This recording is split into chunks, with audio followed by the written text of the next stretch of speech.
चला तर मग आता बनवूया लहान मुलांच्या डब्यासाठी भोपळ्याचे पराठे। लहान मुलांना पोळी भाजीचा खूप कंटाळा येतो एखाद्या वेळेस, तर असे पराठे नक्कीच बनवून द्या। तर इथे भोपळा किसून घेतलेला आहे। आता हा भोपळा किसून झालेला आहे, तर यामध्ये 2 चमचे बेसन, तुम्हाला हवं तेवढं तुम्ही बेसन वापरू शकता।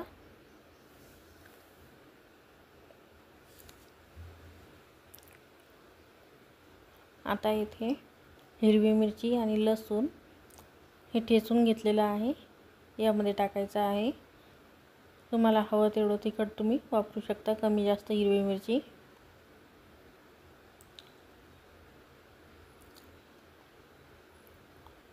आता यामध्ये गव्हाचं पीठ टाकायचं आहे, तर येथे गव्हाचं पीठ चाळून घेत आहे।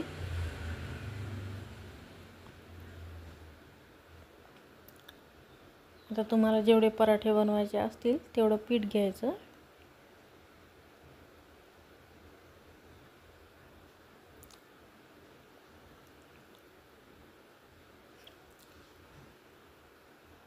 आता इथे चवीनुसार मीठ टाकायचं।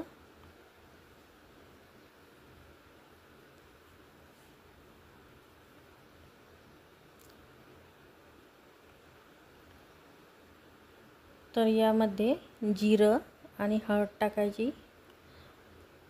तर तुम्ही यामध्ये कांदा पण बारीक चिरून टाकू शकता। 2 मोठमोठे कांदे टाकले की छान लागतात। आता यामध्ये येथे मी कांदा नाही वापरला, पण तुम्ही वापरू शकता। तर इथे जिरं टाकलेलं आहे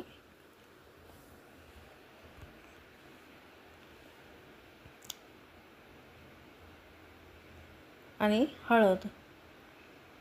आता हे पीठ भिजून घ्यायचं तेलाचं मोहन टाकून, कळकळीत मोहन टाकून, आणि 15 ते 20 मिनिटं थोड्या वेळ असंच राहू द्यायचं आहे। तर आता पराठे बनवूया। तर आधी तवा गरम करून घ्यायचा आहे। आता तव्यावर तेल टाकायचं आधी, बघा साईडनं पहिले तेल लावलं आणि आता वरच्या साईडनं लावायचं आहे। खालच्या साईडनं आधीच लावून घेतलं होतं तेल।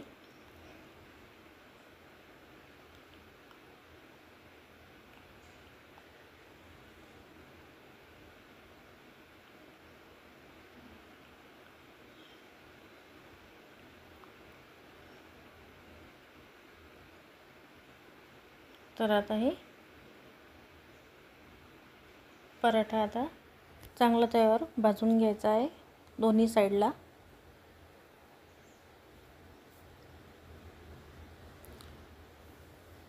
तर हे पराठे नरम होतात आणि खायलाही चविष्ट लागतात।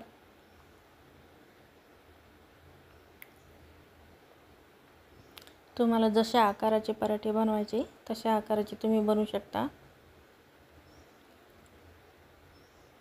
परत तेल लावते आहे।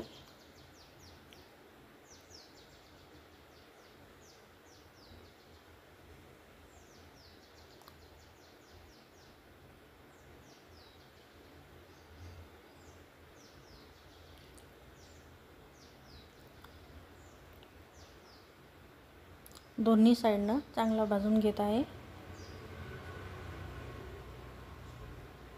जिथे नाही भाजला तिथे काटाकाटाने भाजायचा।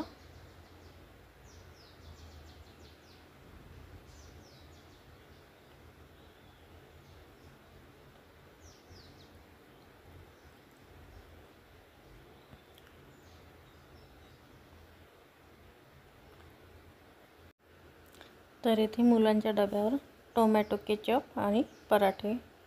तर ही रेसिपी कशी वाटली ते नक्कीच सांगा, आणि व्हिडिओ आवडल्यास लाईक आणि सबस्क्राईब करा आणि कमेंट करायला विसरू नका। तर इथे बघा कसे मऊ पराठे तयार झालेले आहे।